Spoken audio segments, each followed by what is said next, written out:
once. Another is Maya Shakti, the material energy, which produces the material creation. There's the Jiva Shakti, which produces unlimited, eternal individual souls. There's the Lila Shakti, by which he uses to engage in his pastimes, his activities. There's the Bhu Shakti and the Nilas. Who can count his potencies? But three are main. The material energy, that is called Maya. The spiritual energy, where Krishna lives, he has his own spiritual creation, what we call the kingdom of God. That is not material, obviously, because it's eternal and has no creation. But that is all manifest by the internal, the spiritual potency called the Chit Shakti. We have the material energy, which produces the material creation. The Chit Shakti, the spiritual potency, which produces the spiritual worlds where Krishna and his different incarnations reside.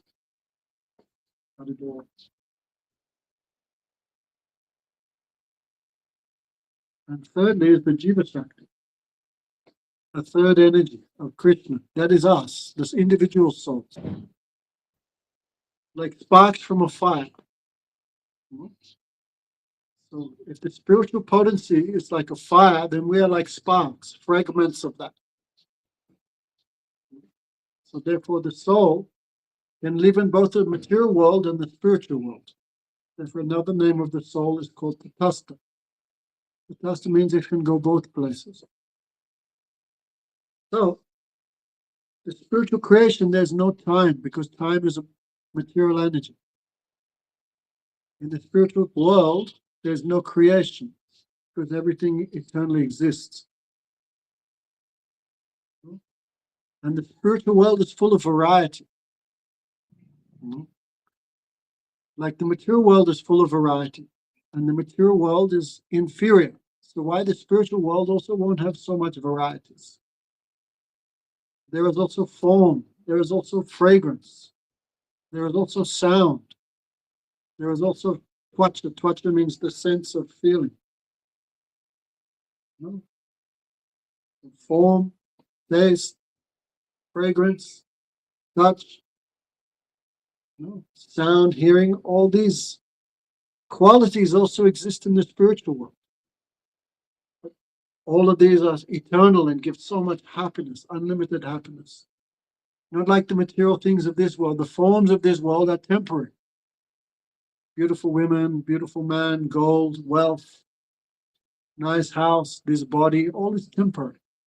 So the happiness the material world gives is very insignificant, fractional. But the happiness of the spiritual world, that is unlimited. And the soul can go to either place according to desire. In this world, people desire material enjoyment, so they stay here. Birth after birth, birth after birth. But some fortunate souls develop a greed. They develop desire to serve Krishna. So where they will go, those souls can enter the spiritual world. The material world is also eternal, in the sense that manifest or unmanifest, it always exists. But like a bad example is like when we die, still the atoms in this body will also go somewhere and continue to exist. In the same way, the material creation always exists, but it's manifest or unmanifest. In the beginning of every manifest creation, then Krishna comes into the creation and he speaks this Bhagavad Gita, another Vedic message.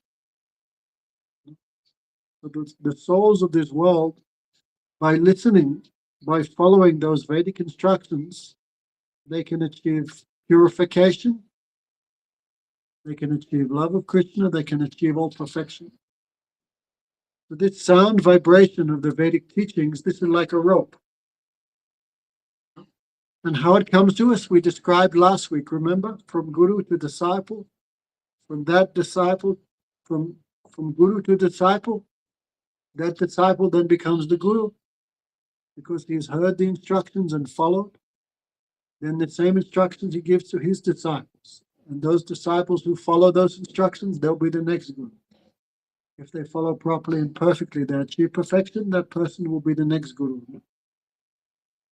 In the mature world, we have also this descending process of knowledge. Everything we learn from someone. How to smoke cigarettes, how to drink beer, how to speak English, mathematics, English, all the different branches of material knowledge, we also learn from someone. But spiritual knowledge, we also have to learn from someone, but we have to learn from someone who's situated in this descending process of knowledge. Like Arjuna became the disciples, that means he placed himself in an inferior position to hear this knowledge, because only someone who's submissive, faithful, they can hear all these things. So this chain of knowledge from guru to disciple, this is an eternal chain. In the sense, from the beginning of creation to now, it still exists.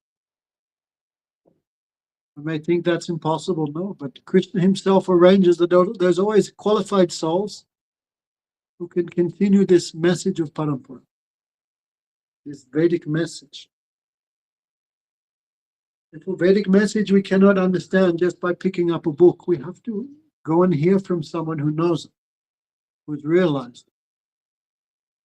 It's like if you're hungry and you read a cookbook, then there's full knowledge of how to have lasagna is there.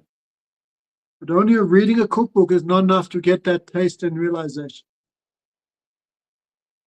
Therefore, no, many people are trying to say, just read the books, just read the books. These books are written by the perfect spiritual master. That may be the case. But still, one has to hear from a living person to get that direct experience. So all the stuff we spoke last week, this little recap. So, in 4th chapter Bhakti, then Krishna describes why he comes to this world.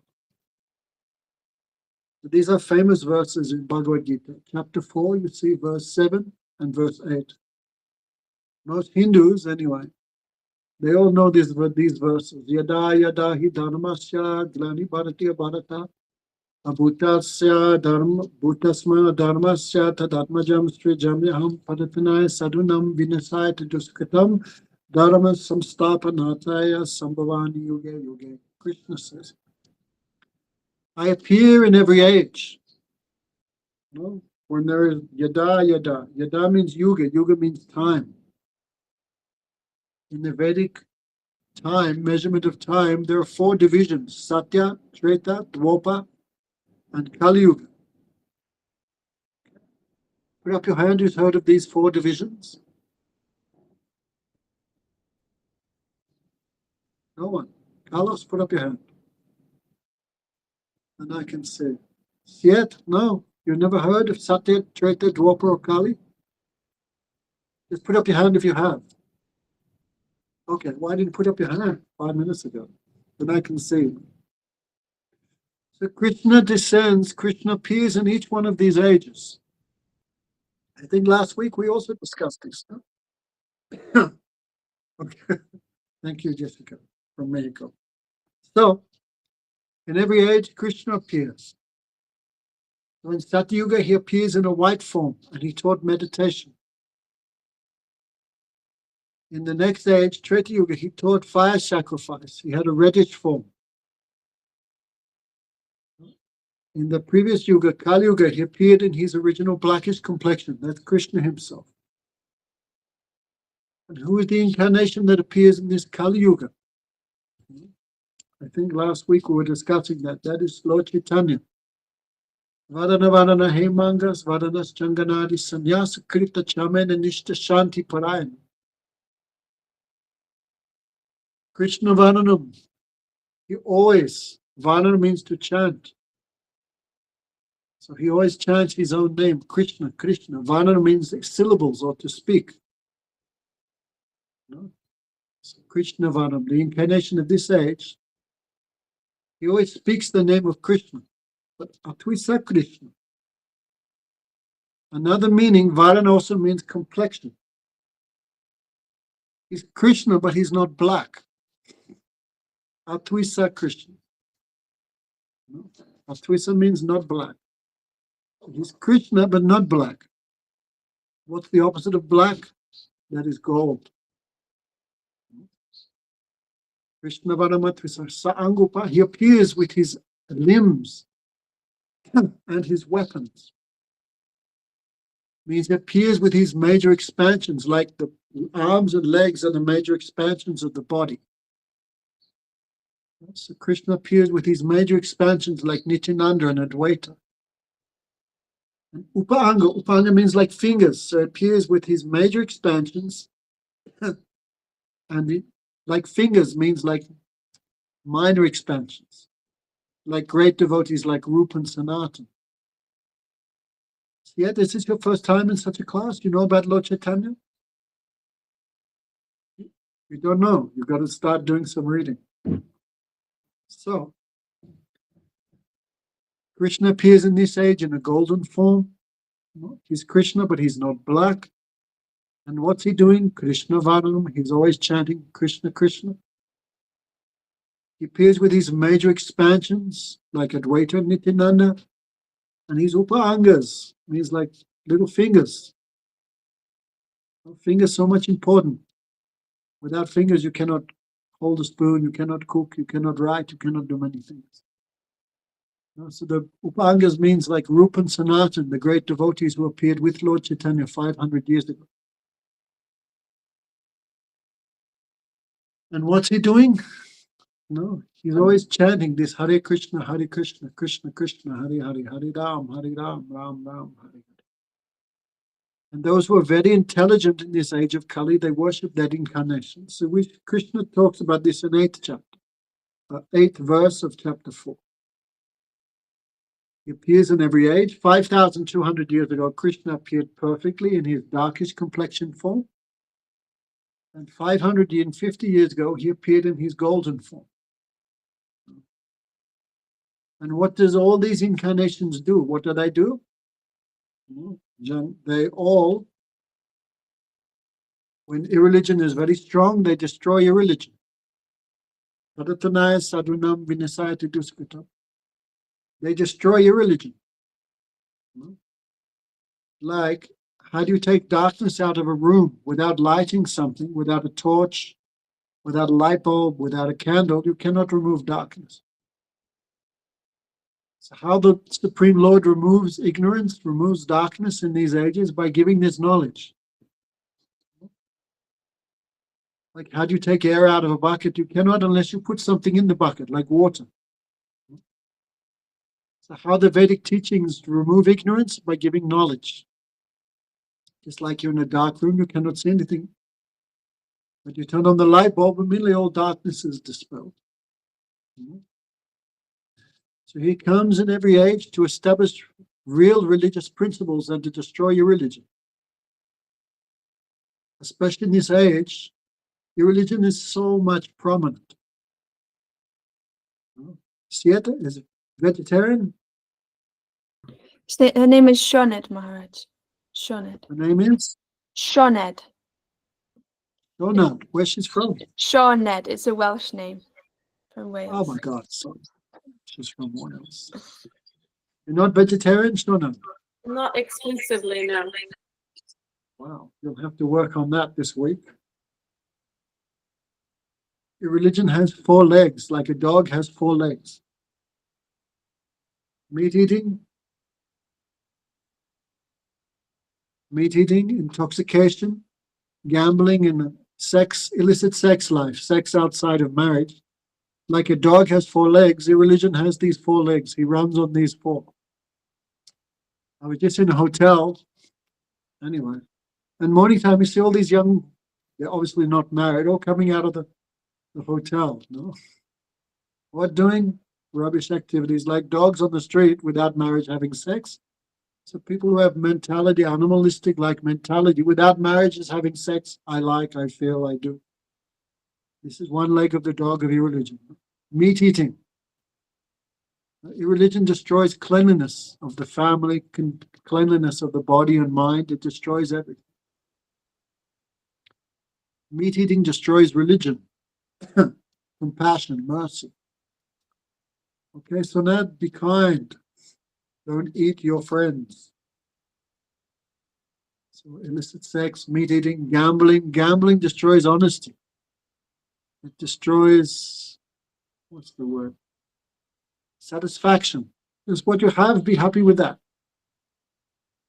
But your religion destroys that. Very greedy. I will get more. I will get more. How can I get more? In an improper manner. So most people who win a lotto or something, their life becomes 1,000 times worse. Because that wealth came by improper means. And lastly, intoxication, like drinking, taking drugs, smoking. We take drugs, if we drink, even tea and coffee, then mind becomes agitated, senses become agitated, you cannot control your thoughts. If you cannot control your mind or senses, how could you control yourself? So Krishna, he comes to destroy irreligion and to promote religion. Religion means knowledge. Actually, we might talk something about the word dharma, very important word. Dharma means a quality which always exists in an object. No, like ice. There's no such thing as warm ice. There's never no such thing as soft ice. Right? Ice is always hard. Ice is always cold. So the qualities of hardness and the qualities of coldness, these qualities define ice. No? So we say, what is the dharma of ice? To be cold and to be hard is the dharma of ice. As soon as you take away those qualities, the object does not exist anymore. Like fire, what are the qualities of fire? What is the dharma of fire? The dharma of fire, what's the inherent nature of fire? Is to consume, to give heat and light. That is the nature of fire. As soon as you take away heat and light from fire, fire does not exist. So what's the dharma of the soul? Everyone talks about dharma. So what is the dharma of the soul? The dharma of the soul is to serve. That is eternal. You cannot take that away from the soul. It may become covered, it may become distorted, but it's always there. No?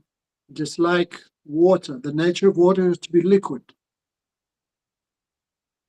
But if you put the water into an unfamiliar environment, an unfavorable environment like the freezer, the water will take on an opposite nature of its true opposite nature. It will become hard.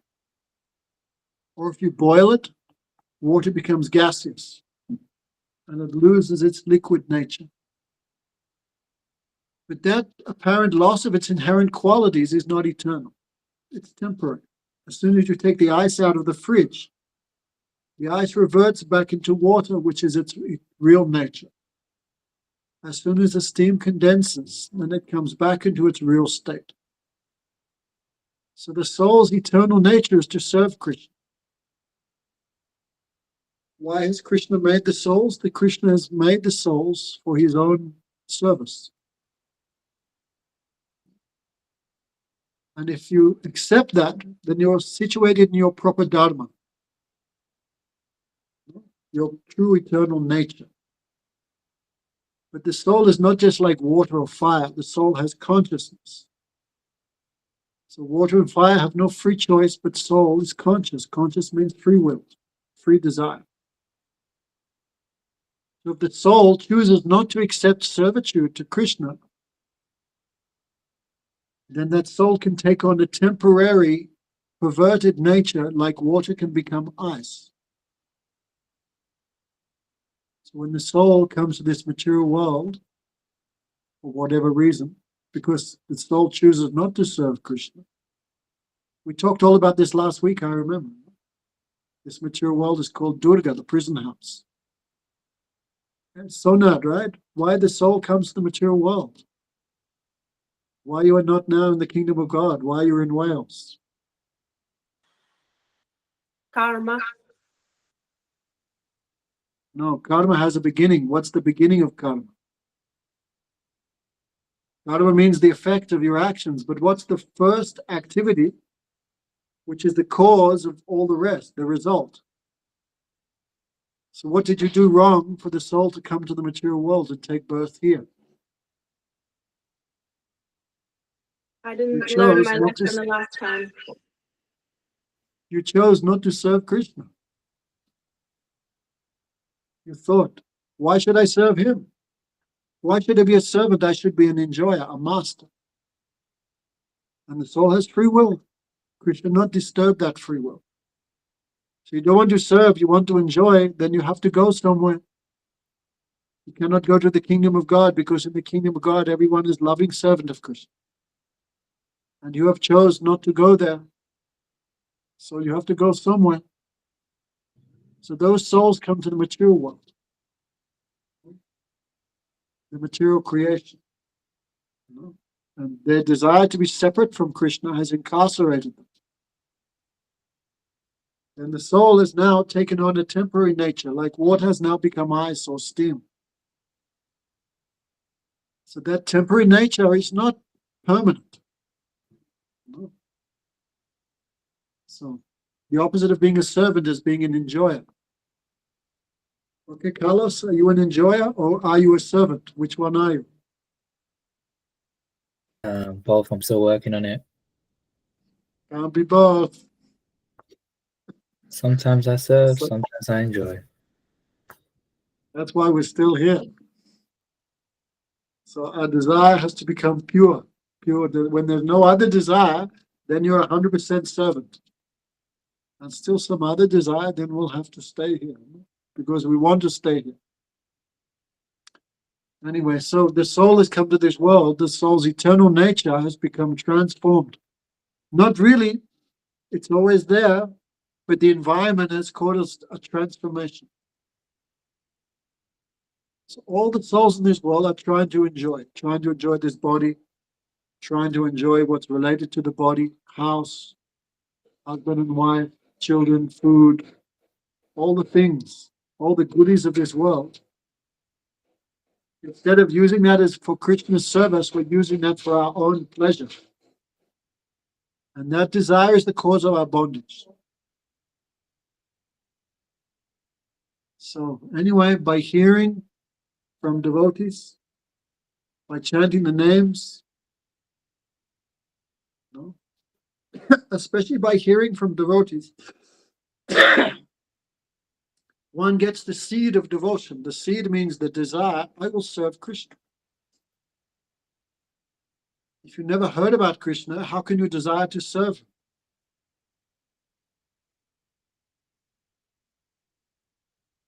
And by continuously hearing from devotees, that desire to serve Krishna will become more and strong, more strong. The more you realize, the more that desire will become stronger and stronger. I will serve Krishna.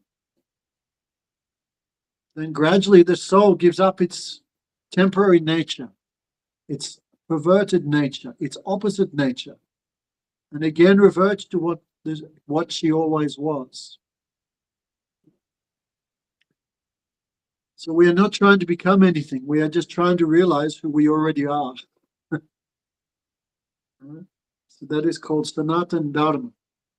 What we are practicing now, what we call Hare Krishna, the real name is Sanatana Dharma. Sanatana Dharma means that Dharma which always exists. It has no beginning, it has no end, because the soul has no beginning, the soul has no end. Like God, like Krishna. Krishna has no beginning, no end, the soul has no beginning, no end. And the nature of the soul and Krishna is always eternal. The nature of Krishna is he's the eternal enjoyer. And the nature of the individual souls is we are eternally servants. But that is loving service. If you love someone, you serve them. So anyway, therefore that religion is called Sanatana Dharma. If People ask, what is your religion? You say, I'm a Sanatani. I am following the eternal religion. What is that eternal religion? It's not made by any man. It's the eternal nature of the soul. Therefore, all other religions that we look at in a kind way, in a neutral way, if we look at them, they all have a beginning. Islam, Christianity, Buddhism, Zoroastrian, so many religions before us. Thousands have come and go. Osho, who ever heard of him before 50 years? No one. He made a religion. It came from nowhere, it will disappear into nowhere.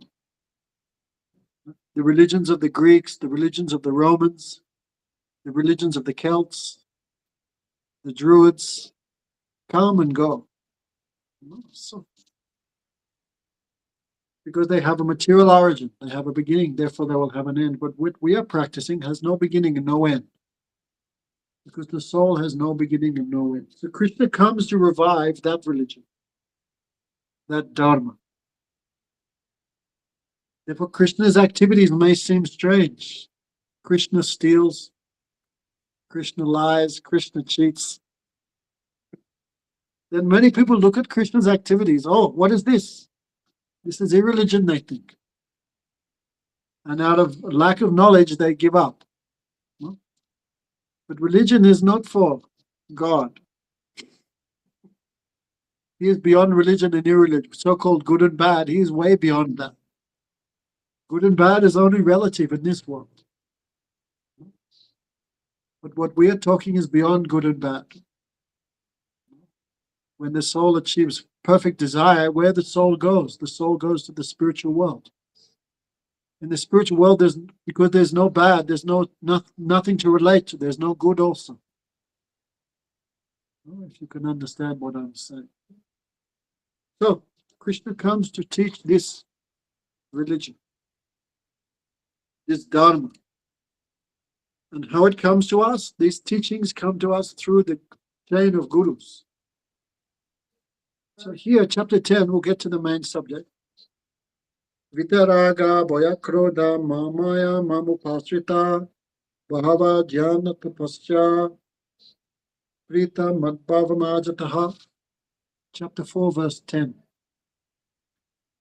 Being devoid of attachment, fear, and anger, their concentration fixed on me, being completely surrendered to me, and purified by austerity in the form of knowledge, many devotees have attained Prema Bhakti. Prema Bhakti means pure devotion for me.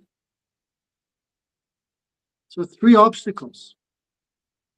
Becoming free from attachment, fear, and anger. These are our 3 obstacles in this world. Attachment we can understand very well. That much we're attached to this body, that much you forget the soul. That much you're absorbed in this world and this body, you forget the soul. Right? Like watching television, you become absorbed in that. Who am I? Where am I? What am I? You forget everything. Hearing music or something, you're fully absorbed, you also forget everything about yourself. So, attachment we can understand very easily. Material attachment causes forgetfulness of Krishna. Madhurika, very expert. How come it disappeared? Put it up again, everyone can have a read. Come on, Madhurika, press the button. I pressed it, I pinned it, but I think it only comes everyone, up. Okay. Everyone can see it, right? Chapter 4, verse 10. So, attachment is a big obstacle. Material attachment is a big obstacle to Krishna. But we can understand that very easily. So only if we're attached to Krishna can we become attached to freedom, something. Only if you're attached to Krishna can you become detached from everything else. The soul cannot live without attachment because the soul is made of attachment. When the soul comes to this world, that original attachment which was for Krishna becomes transformed to material attachment. So we have to become free from that. Fear. This is also a very subtle point. Many people, what is fear? Fear here means not just fear of death or fear of losing material things. Because that much you're attached to something, that much you fear losing it. So material fear is just another form of attachment. But here in the commentary, Bhaktivedanta Thakur gives a very fine understanding of fear. Many people fear to accept that God has a form, that God is a person. So now, what do you think God is? What does God look like? Does God have a form, or is he formless?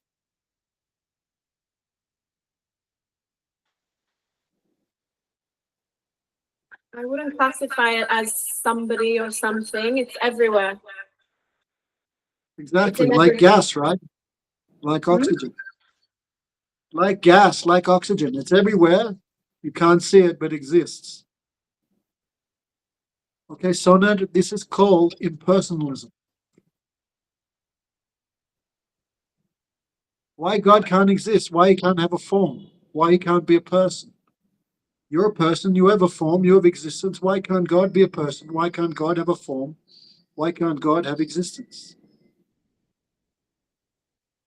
Okay, I'll just think about it. So this idea that God has no form, he has no personal existence, this is a big obstacle to devotion. So now, show me something in this world which exists without form.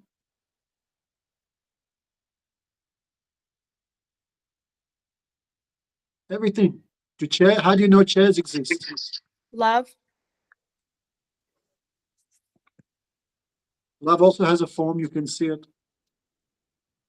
By someone's actions, you can understand love is present or not.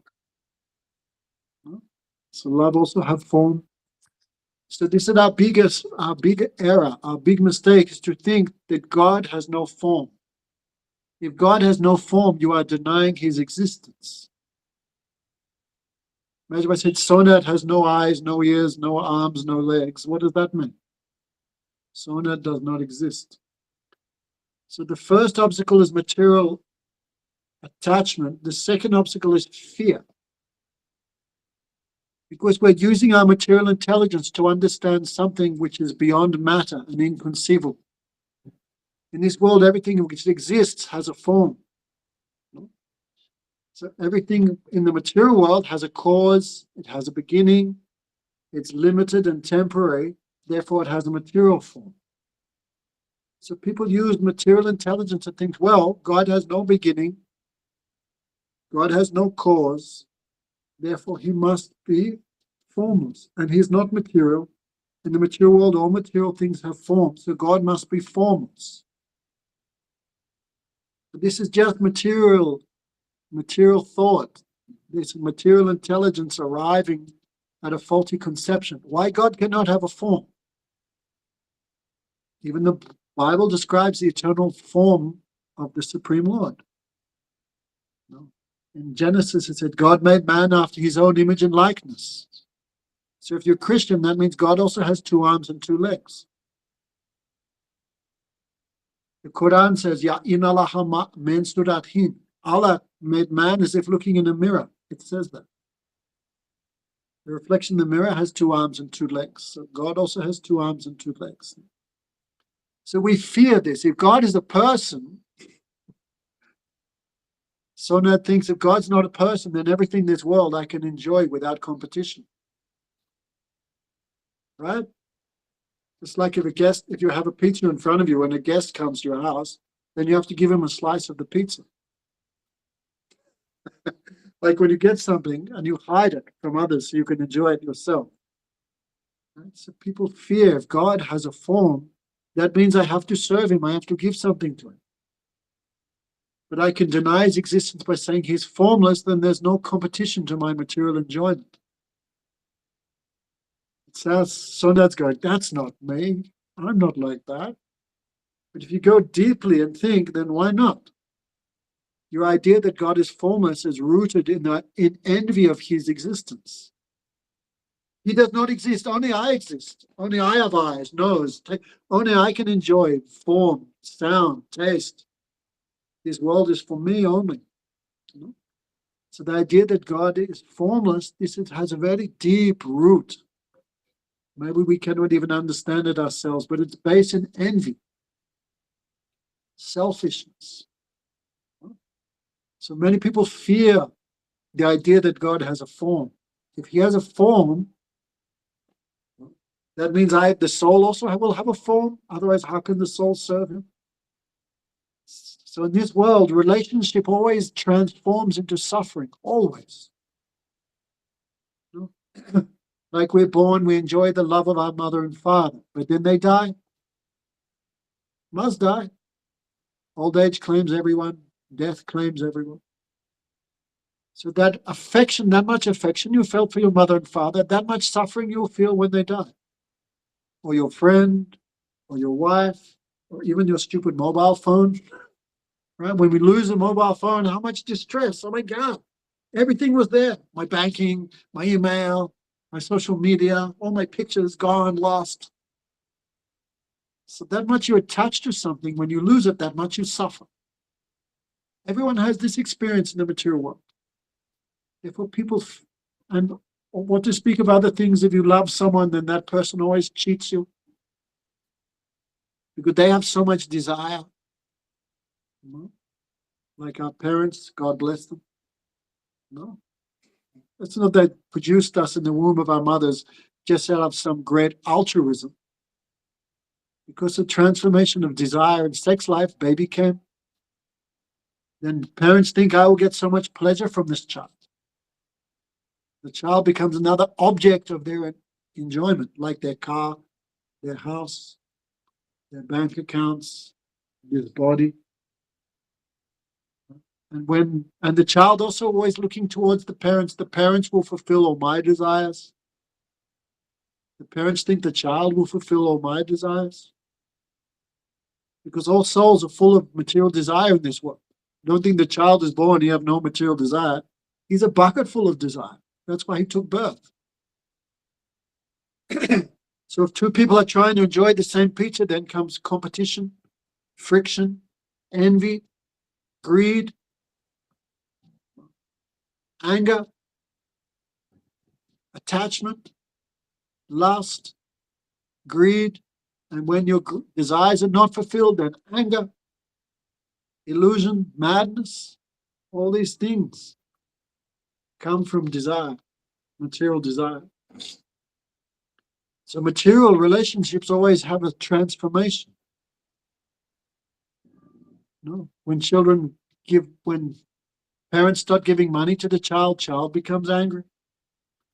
When parents don't agree to all the child's desires, then comes a break in relationship.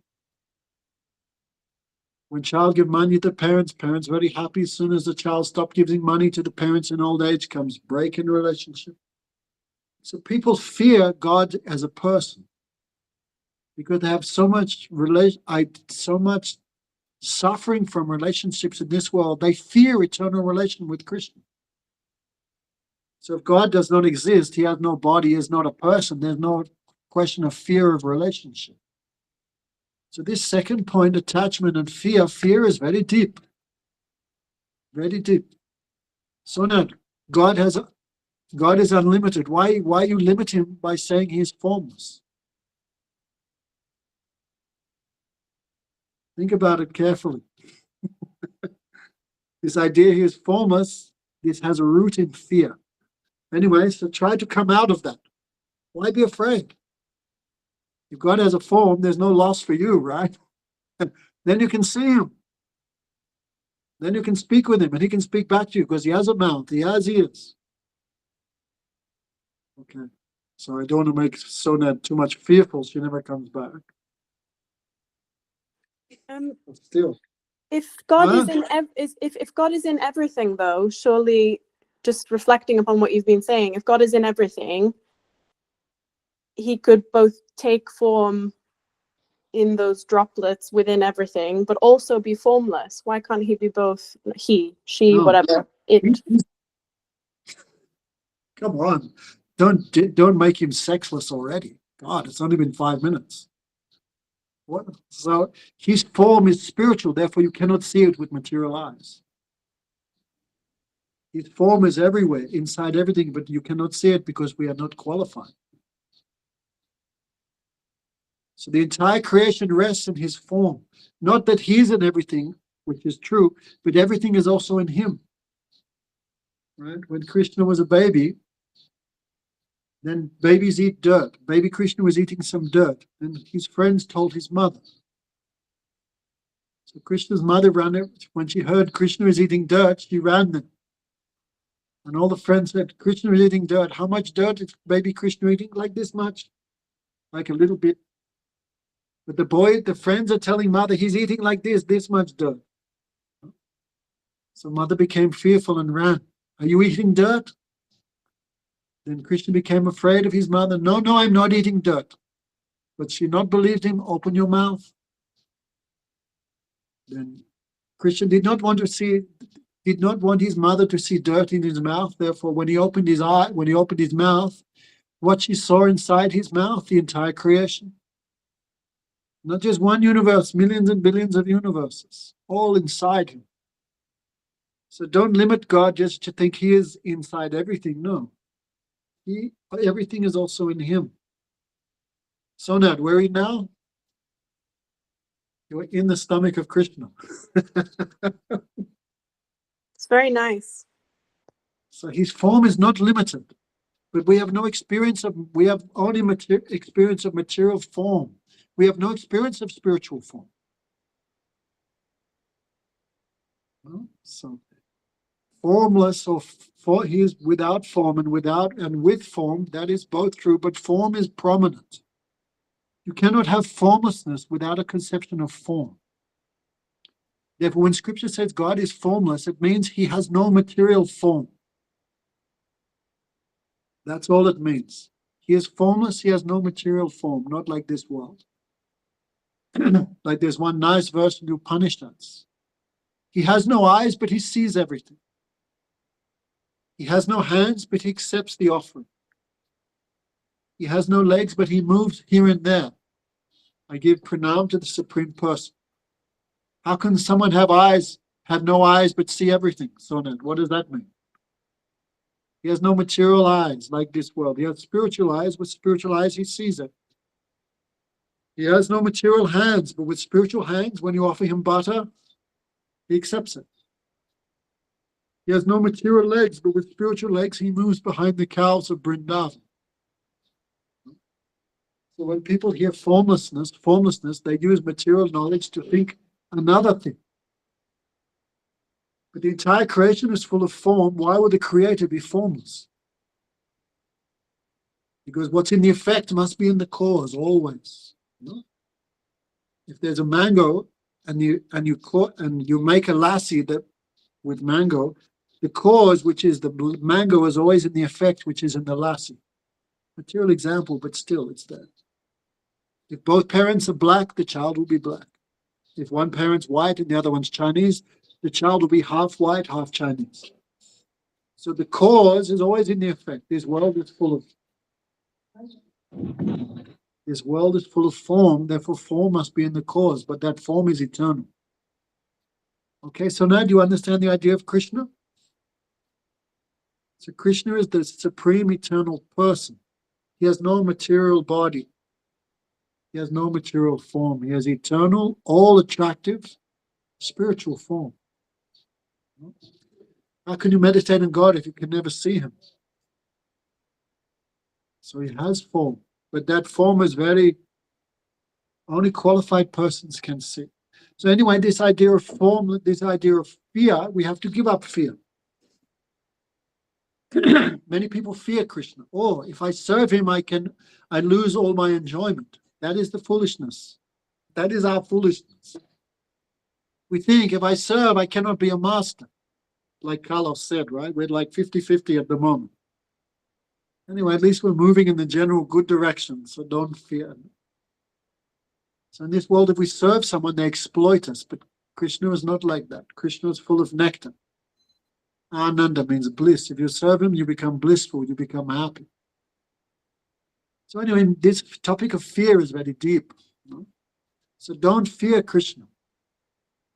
One name of Krishna is Abhaycharan. Abhaycharan means he's the only place where there's no fear. Sonat, why don't you fear your parents? Why don't you fear boyfriends and husbands and all these things? They all want something from you. So if you should be fearing anyone, you should be fearing materialistic people. They all want something from you. They want to enjoy you. Especially when you're young, they want to enjoy your form. Children, parents want to enjoy the sweet sounds the children make, mama, papa.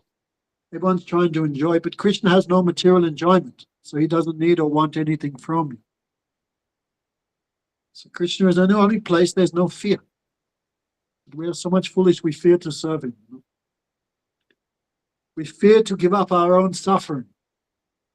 Just like if you take a worm out of stool, and you put him on a lotus flower, he tries to crawl back to the stool. We are like that.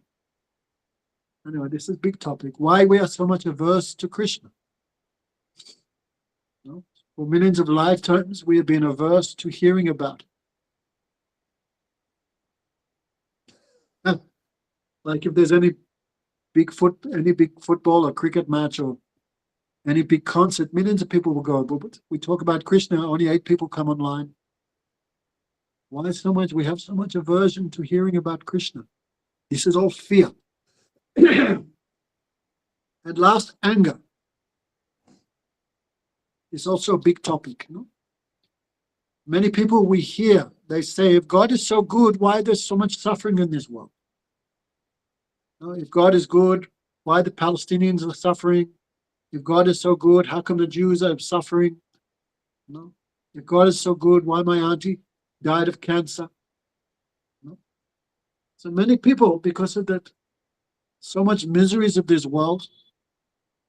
If God is controlling everything, why is he giving me this suffering? All these type of thoughts that come in people's mind. And because all the different philosophies of this world all have a beginning, all are material, therefore cannot give any perfect reconciliation. Like sometimes we meet our Christian brothers and sisters, they say, no, there's no reincarnation, there's only one life, and this is it. And you say to them, then the child in the womb, then the baby who's aborted in the womb, what did he do wrong or she do wrong? If this is the first life, why one child is aborted in the womb? What's her crime or his crime? Cannot answer, because then the only answer they have is God's desire. Then God must be some kind of psychopath. What type of person desires that? Be aborted in the womb. Or some children are, I don't know, this world has so many varieties of, some child is born in a family, is molested by their parents. So, all the horrible, horrible things in this world that can happen are happening. So if this is our first birth, why it's happening? Then it must be the desire of God, then automatically God must be some terrible, horrible person. Why he's desiring this for someone? If God is full of love, why this world is like this? So people are unable to reconcile or match all the problems of this world and seeing the faults in the various man-made religions. Then they come to the third stage, which is anger. There is no God. Then they transform into atheism. So anger against God in its extreme phase, one is fear, one is anger. So one form of atheism is impersonalism, where you deny Krishna's existence. You deny his name, form, qualities, and his activities. But that's impersonalism. So material attachment and impersonalism, these are two major obstacles for devotion. Okay? So Nat, can you repeat them? Material attachment and impersonalism. These are big obstacles. And the third is atheism. Atheism is two types. One is just gross atheism. There is no God. But another transformation of atheism is religions like Buddhism. Okay, I'm in Nepal, so this is Buddhist country, but still, if you look at it, this is one form of atheism. In Buddha, But people should understand there's two Buddhas. That's not we can talk about another day. There's one Buddha who's the incarnation of Vishnu. You know? And there's another Buddha who appeared, who is a man, he's Gautam Buddha. Right? What we see in the modern Buddhism, that is his teachings. But there are two forms of Buddha. One is the incarnation of God, one is the human being. They're born in different places. You know? Like human Buddha was born here in Nepal, Lumbini. And Vishnu Buddha, he was born in Gaya. This place has so much potency. Human Buddha went to Gaya, Bodh Gaya, and did meditation there to achieve perfection, because that place, because the Supreme Lord appeared there, has so much power. Therefore, he easily achieved one time his fulfillment of his desires in that place. But modern day Buddhism, this is one transformation of anger. I can talk about it. One is material cause, and another is a more deeply rooted spiritual cause. How Buddhism, which is fully opposed to the Vedic teachings, how did it appear? How did it spread in India, which is the birthplace of the Vedas? So Buddha taught in a very simple way, existence is suffering. Right? The Four Noble Truths. What's the last one? You have to admit that suffering exists. And as long as you exist, you will suffer. Hunger, thirst, pain, disease, old age. No? When human Buddha was a child, then his parents kept him very isolated from anything that would remind him of the suffering of this world. One day he went outside. What did he see? He saw a very old person. He asked, "What's that?" Because he'd never seen an old person. That's old age. Then he saw someone who had died. "What's that?" "That's death." "What's death?" "Death comes to everyone." Anyway, so he started thinking about birth, death, old age, and disease. So because he was a human being, he used human experience. What else can you use? Human intelligence. So he came to a solution. Existence means suffering. How can you become free from suffering? By attaining a state of non-existence. If you don't exist, can you suffer, Sonad? No. There's no one to experience suffering. So this world is samsara. As long as you exist, then you suffer. So Buddha gave the solution of nirvana. Nirvana means literally out of the forest. Nirvana means forest. You're out of the forest of you're out of the forest because you cease your existence. But an intelligent person will go deeper. Well, okay, existence, suffering. If I don't exist, I don't suffer. But if I don't exist, I cannot feel happiness either. Right? So the conception of Buddhism, nirvana, is like a deep sleep, unconsciousness, non-existence.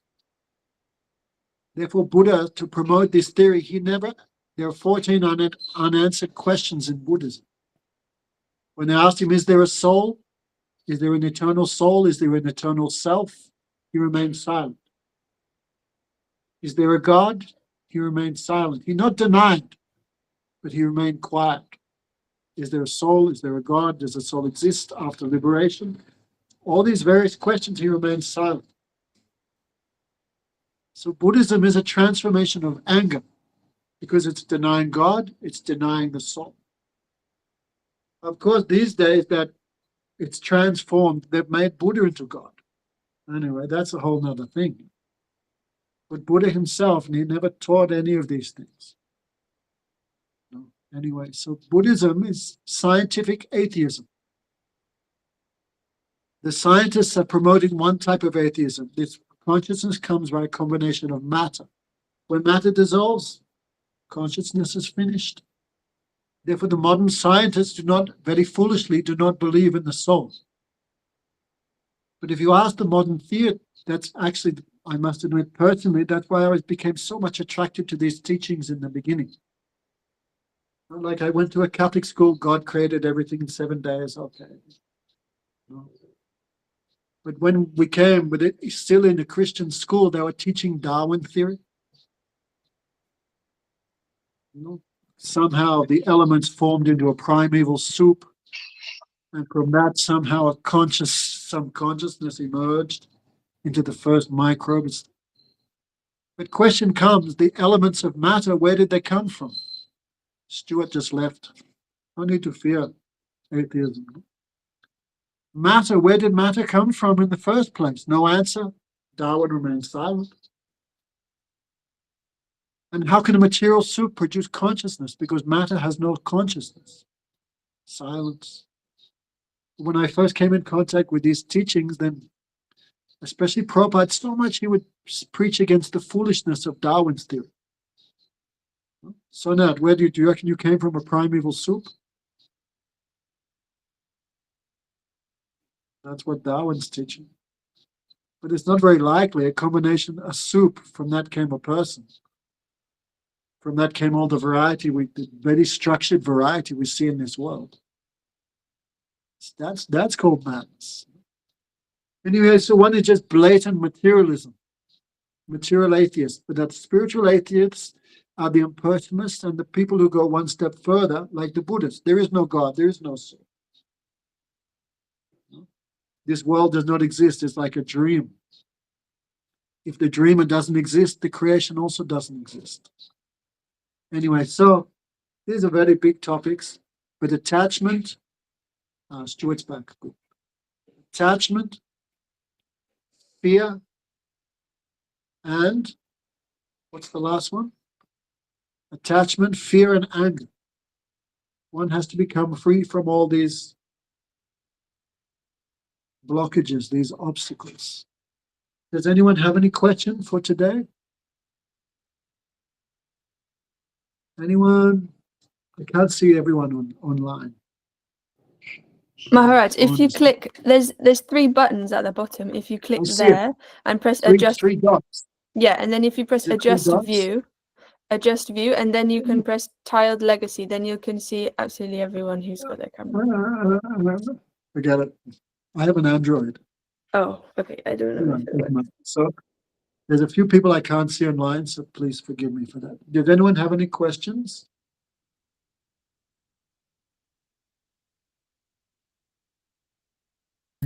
Just about the form, eventually Krishna reveals himself to Arjuna, and he's saying that I don't want to show you my form because you'll be scared. But then he does insist, and he shows him, and yeah, he's just very petrified. But coming back to the formless, the manifest, and the unmanifest, is it kind of paradoxical that we kind of hold? I'm still trying to understand the impersonalist and the personalist. It makes sense that we have a person to devote ourselves to, and we can form a relationship. But at the same time, is it paradoxical? Well, yeah, it's unmanifest, it's eternal, it's unborn, unextinguishable. Krishna. Yes, it's beyond thought. No? So that form that Krishna showed Arjuna, this is what Sonad was talking about. God is in everything, and therefore we can't see him. Everything rests in God. So Arjuna asked, I want to see that form. How do you exist inside the entire creation? I want to see it. So Krishna explains, Arjuna, I'll give you eyes, by which you can see the special form of mine. And from that, Krishna manifested, it's called the Virat Rupa, the universal form. So by this, many people become confused. They think this form that Krishna showed Arjuna, this is his real form. No? But this form is actually the form of Vishnu. Right? Krishna there's 3 Vishnus, this form as the super soul, who rests in the atom, the core of the heart of every living entity, who rests in that form which rests in every atom. This form is called Hirdaksai Vishnu. Right? So I don't want to get too complicated, but Krishna has no attachment, no interest in the creation. He has better things to do. Like Bill Gates is not cleaning toilets in Microsoft, right? He's doing other stuff. So Krishna is in the spiritual world, enjoying with the gopis, the gops. He's enjoying his pastimes there. Then Krishna, from his first expansion comes Balaram. Balaram expands again into the first and second Chaturvyuha in the spiritual world. Then he expands again into the one form of Vishnu is called Mahavishnu. From him come the unlimited universes. Then Krishna enters again into every universe. And from every universe, he performs the creation inside each universe. And a third form of Vishnu enters into every atom and maintains every atom. So the form that Krishna showed Arjuna, this is an expansion of his expansion of an expansion of himself. Imagine that. Therefore, Krishna said to Arjuna, no need so much knowledge, just see, I pervade and maintain this whole in creation by a tiny manifestation of myself. It means Krishna's eight expansions. He is performing the function of maintaining the entire creation. So Krishna showed that form to Arjuna. And when Arjuna saw that form, he became astonished. Millions of hands, because Krishna has arms and legs. So Krishna's expansion in every atom also has arms and legs. So Arjuna, we cannot imagine what Arjuna saw, but they said Arjuna saw millions of hands, millions of legs. We cannot imagine. We're now using our minds. Imagine someone with millions of arms, and how does he look? In all 10 directions Arjuna looked, he saw Krishna there. Up, down, inside, outside. In all 10 directions, inside and outside everything, he saw Krishna everywhere. So this Virat Roop that Krishna showed, Arjuna became full of fear when he saw how powerful is Krishna. And he cried, oh, I did many mistakes to you, Krishna. Because Arjuna and Krishna are friends. Many times Arjuna would joke with Krishna. Yes, Krishna, I know, you are a very truthful guy, like this. Krishna married his sister Subhadra to Arjuna. That means Arjuna became his brother-in-law. So in India, there's always a joke between the brother-in-law and the brother, the actual brother of the wife. I don't want to sound very gross, but like, I'm having sex with your sister, therefore I'm better than... It's like that. I don't want to... I put it in a very bad way, but in India, it's a great joke, the brother-in-law. It's like it's a funny thing. So by marrying his sister to Arjuna, then Krishna became Arjuna's brother-in-law, like a subordinate position. So Arjuna would joke with Krishna like this in a very intimate way. But when he saw the Virat Roop, this universal form, he became full of fear. Why I joked with Krishna like this? That was so improper of me. I did wrong. I did offense. How could I eat off the same plate as Krishna? Who is he and who am I? So when he saw Krishna's opulence, his potencies, he became full of fear. His hair stood on end, his tears came from his eye. He prayed to Krishna, whatever offenses I did to you, whatever bad things I spoke in joking, or please forgive me, I could not understand who you were. So I don't want to see this form anymore. It gave me so much fear. Just like when the sun appears, it evaporates little ponds of water. So when Krishna's opulence manifested, Krishna's expansion. When Krishna just showed him the opulence of his 8th expansion, Arjuna became full of fear. And his affection for Krishna, which was like a little pond, evaporated under seeing the sun-like opulences of Krishna. He no more thought, I'm Krishna's friend. He just prayed like that. I'm not even qualified to be his servant. He just prayed like that. So Arjuna felt no happiness seeing that. He just felt fear. And his natural affection for Krishna evaporated. That is the nature of power. If you see power, then your natural affection for someone shrinks. We can give some material examples, but anyway. So Arjuna prayed, take that form. I don't want to see this form. Then Krishna showed his 4-handed form, the form of Narayan. But Arjuna was not happy seeing that also, because he'd always drinking the sweetness of Krishna's 2-handed form. and the sweetness of this relationship. So when Krishna showed him other things, he was not satisfied by that. Like someone who's eating chocolate, you give them a boiled potato, they don't feel too much happy. So when Arjuna saw the opulence of Krishna, he became disturbed and he not want to see anything. Then Krishna again showed his two-handed form, which is very dear and very sweet. Then Arjuna's natural affection came back. So Krishna has many forms, but that two-handed form with peacock feather, flute, Gopavesh Nandavada, Krishna dressed as a cowherd boy with no shoes, with peacock feather, playing the flute with Radhika on his. This is the topmost form. This is the supreme attractive form. But many people reading Bhagavad Gita become bewildered, not understand, and they think something else. Oh, this is not the two-handed form of Krishna, is not the real form. This Virat Rup, this is the real form of God. They think like that because of misunderstanding. When Krishna said to Arjuna, I'll give you special eyes. No, it's like Arjuna's eyes always used to seeing this sweet two-handed form of Krishna. So Krishna gave him another vision that he could see this four-handed form. But don't think Arjuna was very pleased by seeing that form. This is for, actually, Krishna showed that for foolish persons like us. Don't think I'm two-handed form, therefore limited. Just see the expansion of my expansion of my expansion of my expansion. Look, he does the whole creation. So Krishna's expansion, he's doing everything. Imagine what Krishna's doing. He's laughing, joking, playing with the gopis, doing Ras Lila. He's just enjoying that. Very hard for ordinary persons to understand. Okay, Sonad? So how God is in everything, that is also there. Everything in him, he is in everything. But Krishna also have his own independent, separate life in the spiritual world. And if you want to go there, then try to develop a little desire to serve him. Did that answer your question, Carlos? Yes, greatly. Thank you so much. Probably I didn't answer it, but anyway. Anything else?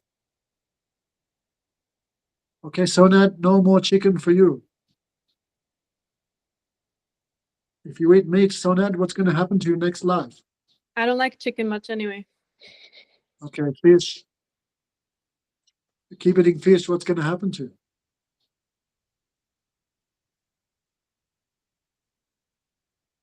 I'll just tell you.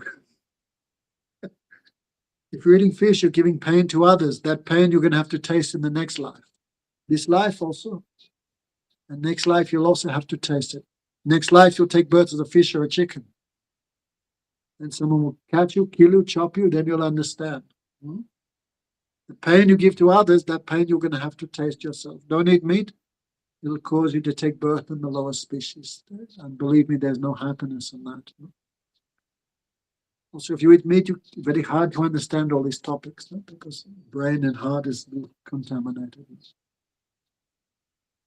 Okay, Lou, when you coming to Pran and Lou, when you coming to India? We've been, yeah.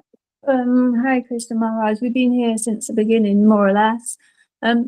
Yeah, my question I saw you is. there. I can see that. My question is, because you mentioned like because if you eat a fish, then you have to become fish in the next life. But we're not actively killing these animals with our own hands. We're not the butcher.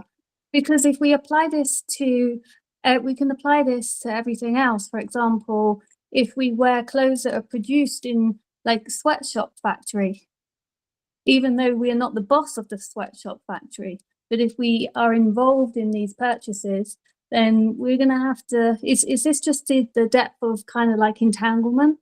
It's not just about eating meat. It's about just being involved in all exploitation. What about drinking water? There's so many microbes in the water you're killing. Yeah. When you're cooking food, you're also causing so much death and destruction. Mm-hmm. So every activity has a fault. Okay, But the same way we have to live. So how can I perform all my activities yet at the same time remain free from karma? That is only by remembering Krishna. And meat eating specifically, Sonad, destroys remembrance of Krishna. Just like you put water in a car, destroys everything. you put improper foodstuffs into the body, like even tea, coffee, drugs, ganja, all this stuff, meat, then your intelligence cannot work properly, cannot understand these topics. Mm. So we're not here to promote vegetarianism, don't get me wrong. So we're here to promote remembering Krishna. So, yes. So don't worry. What are you going to do, Lou? Walk around naked? That will also be a fault. Mhm. We're in this world, so we should try to live in this world in a proper way, which will not destroy our remembrance of Krishna. Mhm. Someone put up their hand. I saw that little message, but I can't see that picture. Who was it? Mr. Lou? Where is he? I think that this is No. Lavanya Mai. This is Lou already. Oh, okay. Sorry. Okay, guys, thank you. Hopefully in a few days I'll go back to Brindavan. So, Kartik, Carlos, did you buy your ticket yet? Not yet. But Come we're gonna on. with Rico, we're gonna wake up at 7 and do some japa, some chanting, at the very least. Come on, you've got money, you've got everything. Just come for 2 weeks. I feel into it. Thank you. At least one person should come. Okay, thank you, everyone. Sorry for being late. So we can do again next week. Thank you so much, Maharaj. Very well. Thank you. Thank you.